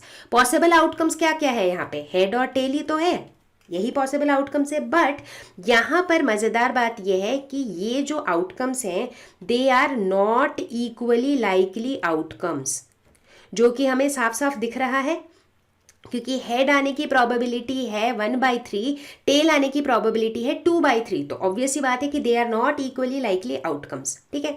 अब चलो देखते हैं इन एक्सियोम्स को। पहला वाला एक्सियोम देखेंगे हम, तो हम क्या देखते हैं? प्रोबेबिलिटी ऑफ हेड है 1/3, जो कि 0 और 1 के बीच में लाई करता है। प्रोबेबिलिटी ऑफ टेल है 2/3, और वो भी जो है 0 और 1 के बीच में ही लाई करता है, करेक्ट। तो इसीलिए हमारा पहला एक्सियोम तो सेटिस्फाई हो गया। दूसरे को देखते हैं, जो कि कहता है कि इन सब का सम जो है that should be equal to 1। तो यहाँ पर probability of head plus probability of tail क्या आएगा? 1/3 plus 2/3 which is equal to 3/3, यानी कि 1। तो यानी कि दूसरा भी हमारा सेटिस्फाई हो गया। तीसरा देखते हैं, for any event E probability of E is equal to sum of probability of omega i. तो यहाँ पर जो हमारा इवेंट है that is basically this experiment. So probability of S क्या हो जाएगा? Probability of head plus probability of tail which is equal to 1, क्योंकि 1/3 प्लस 2/3 हो जाएगा 1। तो यानी कि इससे हमें क्या पता चलता है कि ये जो रिग्ड कॉइन है जिसमें tail occurs twice as head occurs, it satisfies the axiomatic approach.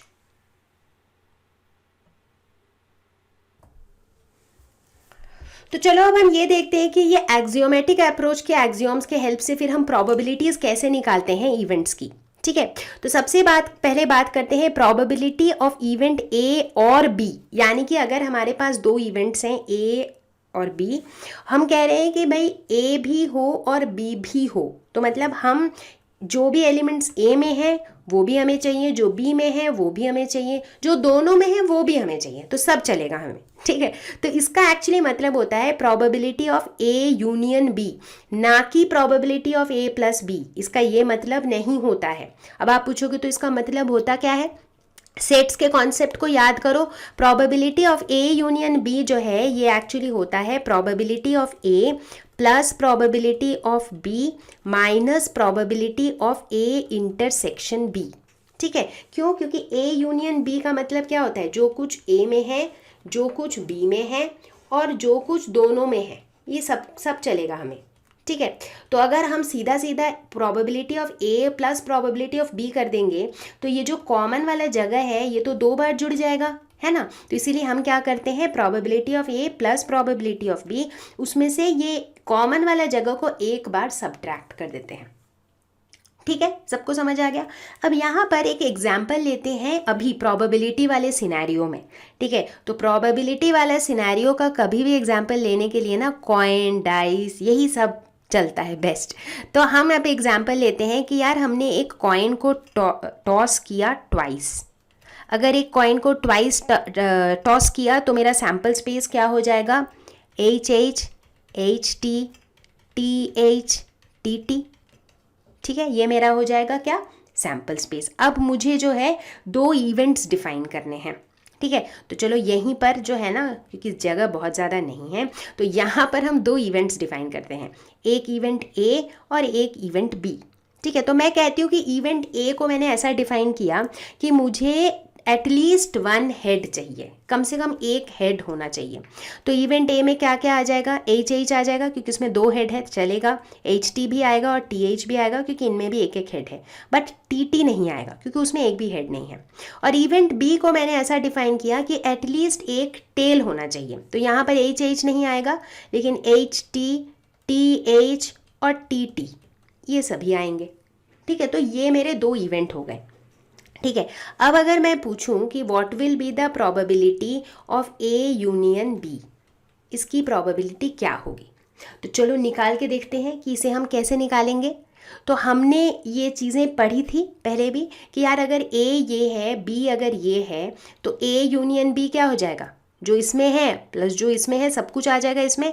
तो ए यूनियन बी बेसिकली हो जाएगा H H, H T, T H और टी टी, है ना, ये पूरा हो जाएगा ए यूनियन बी। तो probability of A union B क्या हो जाएगा, अभी थोड़ी देर पहले एक्सियोम में हमने पढ़ा था कि कोई भी इसका पूरे इवेंट का जो प्रोबेबिलिटी है that is equal to sum of the probabilities of the outcomes, यानी कि probability of H H plus probability of H T plus probability of T H plus probability of T T. तो ये हमने axiom से लिया है, right, ये वाला कॉन्सेप्ट। अब प्रोबेबिलिटी ऑफ एच एच क्या हो जाएगा, पहला हेड आने का हम दो बार टॉस करें तो पहला हेड आने का पॉसिबिलिटी क्या है 1/2, फिर से एक बार टॉस करेंगे तो फिर से हेड आने की पॉसिबिलिटी 1/2, तो बेसिकली 1/4 हो जाएगा। उसी तरह एच टी की प्रोबेबिलिटी भी 1/4 है, टी एच की प्रोबेबिलिटी भी 1/4 है और टी टी की प्रोबेबिलिटी भी 1/4 है। तो ये probability of A union B कितना आ जाएगा, 1। ठीक है, अब देखो अगर मुझे प्रोबेबिलिटी ऑफ इवेंट ए निकालना हो तो क्या हो जाएगा, ये है मेरा इवेंट ए, तो यहाँ पर भी प्रोबेबिलिटी ऑफ इवेंट ए क्या हो जाएगा, probability of getting H H plus probability of getting H T plus probability of getting T H, है ना। तो एच एच का क्या हो जाएगा 1/4 प्लस 1/4 प्लस 1/4, यानी कि यह आ जाएगा 3/4। इसी तरीके से अगर आप प्रोबेबिलिटी ऑफ इवेंट बी निकालोगे तो ये भी कितना आ जाएगा, probability of H T plus probability of T H plus probability of T T, तो ये भी कितना आ जाएगा 1/4 प्लस 1/4 प्लस 1/4, यानी कि 3/4। अब आप खुद ही देख लो, probability of A plus probability of B अगर आप करोगे तो क्या आएगा 3/4 प्लस 3/4 यानी कि 3/2। तो क्या वो probability of A union B के बराबर है, नहीं है ना। तो इसीलिए अब आपको क्या निकालना होगा, probability of A intersection B. तो उससे पहले देखना पड़ेगा भाई ए इंटरसेक्शन बी होगा क्या, तो यहाँ पे लिख लेते हैं ए इंटरसेक्शन बी जो सेट होगा इसमें दोनों के कॉमन एलिमेंट्स होंगे। तो दोनों में कॉमन क्या है, एच टी और टी एच, है ना। तो probability of A intersection B हो जाएगा probability of getting H T plus probability of getting T H, तो ये हो जाएगा 1/4 प्लस 1/4 यानी कि 1/2। तो अब आप देखो जब आप probability of A plus probability of B करोगे तो क्या आएगा 3/2, उसमें से जब आप माइनस कर दोगे 1/2 that is probability of A intersection B, तो आपको क्या मिलेगा 1। तो यानी कि probability of A union B is equal to probability of A plus probability of B minus probability of A intersection B. ठीक है, तो ये एग्जाम्पल से थोड़ा और क्लैरिफाई हो गया कि किस तरह से एक्सियोमेटिक अप्रोच से ये आया है। ठीक है, अब बात करते हैं दूसरे इवेंट की। अगर कभी हमें ऐसा निकालना हो कि probability of A and B, मतलब इवेंट ए और इवेंट बी के कॉमन चीज़ें होनी चाहिए, तो इसका मतलब हम बात कर रहे हैं इस कॉमन एरिया की सिर्फ, तो हम बात कर रहे हैं probability of A intersection B की। ठीक है, अब तीसरा चीज़ जो है वो होता है प्रोबेबिलिटी ऑफ नॉट ए या फिर ए डैश, मतलब ये ए का जो इवेंट है ना, मतलब ए वाला सर्कल को छोड़ के बाकी सब कुछ, तो ए वाले सर्कल को छोड़ के ये डॉट डॉट डॉट डॉट से मैं बाकी सब कुछ को इंक्लूड कर लूँगी नॉट ए में। तो नॉट ए कैसे निकालते हैं, 1 माइनस प्रोबेबिलिटी ऑफ ए। 1 क्यों, क्योंकि पूरे सैम्पल स्पेस की प्रोबेबिलिटी होती है 1, तो 1 में से सिर्फ ए की प्रोबेबिलिटी को हटा दो, तो वैसे निकल आएगा प्रोबेबिलिटी ऑफ नॉट ए। ठीक है, जैसे कि यहाँ पर प्रोबेबिलिटी ऑफ ए कितनी निकली थी, 3/4 निकली थी। तो इसी केस में अगर प्रोबेबिलिटी ऑफ नॉट ए निकालना चाहो तो सबसे पहले तो देखो नॉट ए क्या होगा, जो ए में जो ए के अंदर है उनको छोड़ के बाकी एलिमेंट्स, तो देखो सैम्पल स्पेस तो ये है, अब सैम्पल स्पेस का ये ए में है, तो ए में क्या नहीं है, सिर्फ टी टी नहीं है, तो मतलब ए डैश में सिर्फ टी टी रहेगा, तो probability of T A dash क्या हो जाएगा, प्रोबेबिलिटी ऑफ टी टी यानी कि 1/4। ठीक है, तो ये 1/4 कहाँ से आया, अगर आप देखो तो 1 माइनस प्रोबेबिलिटी ऑफ ए, ये क्या है, 1 माइनस प्रोबेबिलिटी ऑफ ए कितना निकला था, 3/4, इसकी वैल्यू भी 1/4 है ना। तो इसका मतलब है प्रोबेबिलिटी ऑफ ए डैश को हम कैसे निकाल सकते हैं, 1 माइनस प्रोबेबिलिटी ऑफ ए।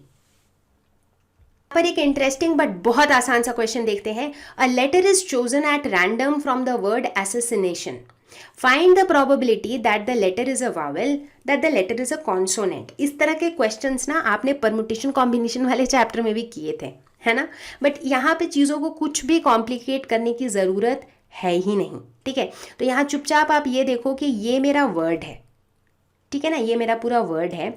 तो अगर मैं इसकी सैम्पल स्पेस को देखूँ, तो सैम्पल स्पेस में अगर कोई भी लेटर मैं चूज़ कर सकती हूँ, तो इनमें से कोई सा भी लेटर आ सकता है ना, कोई सा भी लेटर आ सकता है। तो चुपचाप ये देखो कि यहाँ पे टोटल नंबर ऑफ लेटर्स कितने हैं, 1 2 3 4 5 6 7 8 9 10 11 12 13। ठीक है, तो मतलब इन 13 में से कोई सा भी आ सकता है मेरा, है ना। तो मतलब मैं कह सकती हूँ कि जो total number of possible outcomes हैं वो कितने हैं, वो 13 है।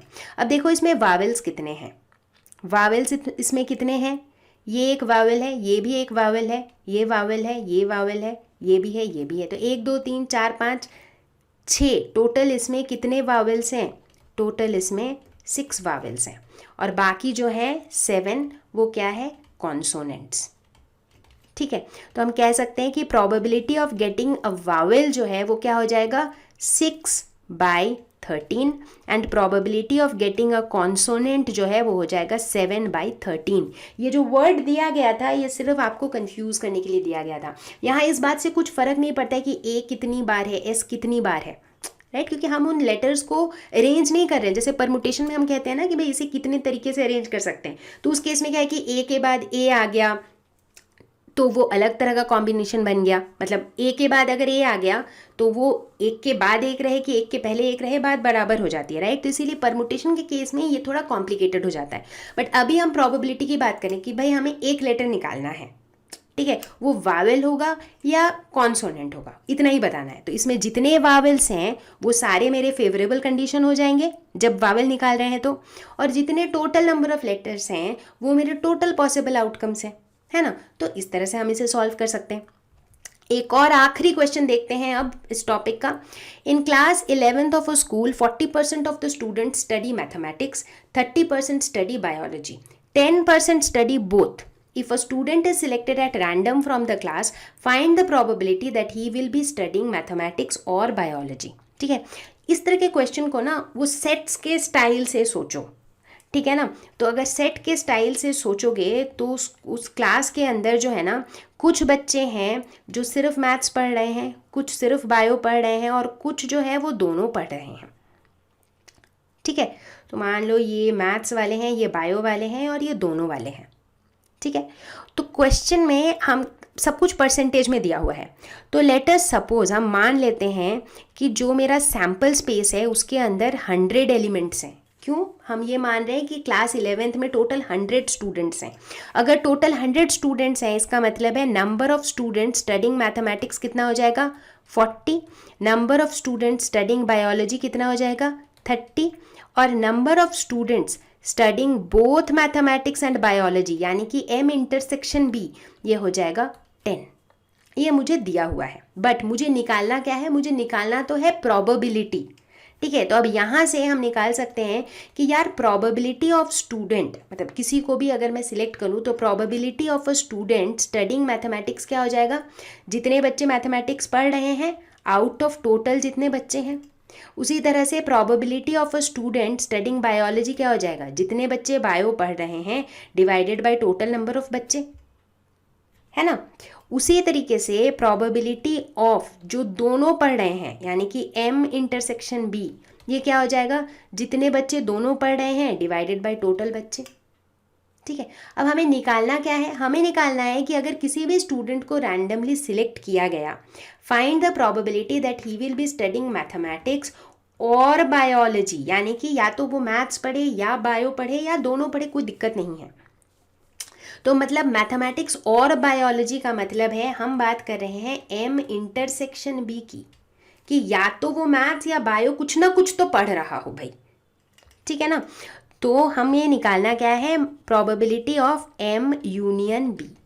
अब हमें क्या पता है, probability of M union B क्या होता है, probability of M plus probability of B minus probability of M intersection B। तो ये सारी वैल्यूज़ तो हमने निकाल ही ली है। ये हो जाएगा 40/10 प्लस 30/100 माइनस 10/100, तो ये हो जाएगा 60/100, तो ये हो जाएगा 3/5। तो बच्चों प्रोबेबिलिटी के कॉन्सेप्ट तो इतने ही थे अभी आपके लेवल पर, बट प्रोबेबिलिटी से रिलेटेड जो है ना क्वेश्चंस तरह तरह के बन सकते हैं। कई बार प्रोबेबिलिटी के क्वेश्चंस ऐसे भी फ्रेम किए जा सकते हैं जिसमें आपको परमुटेशन कॉम्बिनेशन के भी कॉन्सेप्ट्स लगाने पड़े, है ना। तो इसीलिए प्रोबेबिलिटी के क्वेश्चंस करने से पहले एक बार अपने परमुटेशन कॉम्बिनेशन के कॉन्सेप्ट को भी रिफ्रेश कर लेना, ठीक है। उसकी भी वीडियो की लिंक आपको ऊपर दिख रही होगी। फिलहाल हमारी प्रोबेबिलिटी की कहानी यहाँ पर पूरी तरह से खत्म नहीं होती है, लेकिन कॉन्सेप्ट वाइज खत्म हो जाती है। बट मैं दोबारा एक और वीडियो लेकर आऊंगी प्रोबेबिलिटी की, जिसके अंदर हम क्या करेंगे क्वेश्चन सॉल्व। तो फिलहाल के लिए आपको क्या करना है, फिलहाल के लिए आपको इस पूरे वीडियो को देखने के बाद अपने टेक्स्ट बुक के क्वेश्चन सॉल्व करने शुरू करने हैं। कहीं अटक गए तो आप हमेशा हमसे पूछ सकते हो, हमारे टेलीग्राम ग्रुप में भी पूछ सकते हो और हमारे वेबसाइट के आस्क क्वेश्चन सेक्शन में भी पूछ सकते हो। तो मुझे उम्मीद है कि आपको ये वीडियो पसंद आया होगा, और अगर पसंद आया है तो अपने दोस्तों के साथ भी शेयर करना। मैं आपको जल्दी ही मिलूंगी एक नए वीडियो के साथ, एक नए टॉपिक के साथ। तब तक के लिए stay home, stay safe, take care, bye bye.